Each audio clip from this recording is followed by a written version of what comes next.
The long-awaited Guardians of the Galaxy 3 has finally arrived today. The father figure will never return again. The Rocket Raccoon's painful and tragic childhood. A team is about to embark on their most adventurous journey yet, all to save the Rocket, who's in grave danger.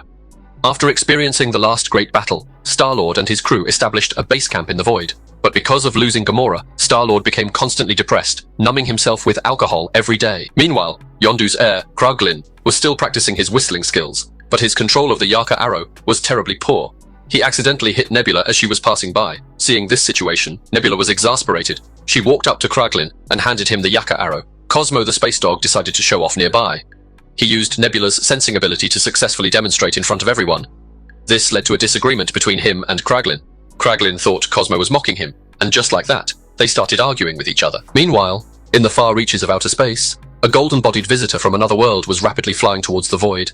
He was none other than Adam, the son of Ayesha. The unsuspecting Rocket had just taken off his clothes when he was ambushed by Adam, thrown from his room to the outside. The two crashed through layers of buildings, landing in the square. Rocket took advantage of Adam's distraction and slipped away, hiding. Nebula transformed into her battle form and flew into the air, blasting Adam into a wall. But this bit of damage could hardly hurt him at all. Adam quickly lunged forward and slammed Nebula to the ground. Then he unleashed a barrage of attacks, leaving Nebula spitting blood. He then casually tossed the battered Nebula aside. At that moment, Groot descended from above, using his vines to tightly wrap up Adam. The immobilized Adam activated the thrusters on his feet, dragging Groot along as he wildly scraped against the walls. After a violent impact, Adam smashed Groot's head against the ground. He then turned to continue searching for Rocket. Seeing his friends in danger, Kraglin quickly took out the Yaka arrow and blew the whistle, preparing to attack Adam. But little did he know, soon he found Rocket. Mantis Girl attempted to step in, but her arm was swiftly broken. Star-Lord appeared just in time and retaliated with both of his guns. Drax came from behind, lifting Adam up, and dealt a harsh punch to his face. As Adam retaliated, he showed no signs of weakness, grabbing Drax's arm and stepping forward, facing him with a blast. His hands then released two golden streaks, launching a fatal attack on Drax.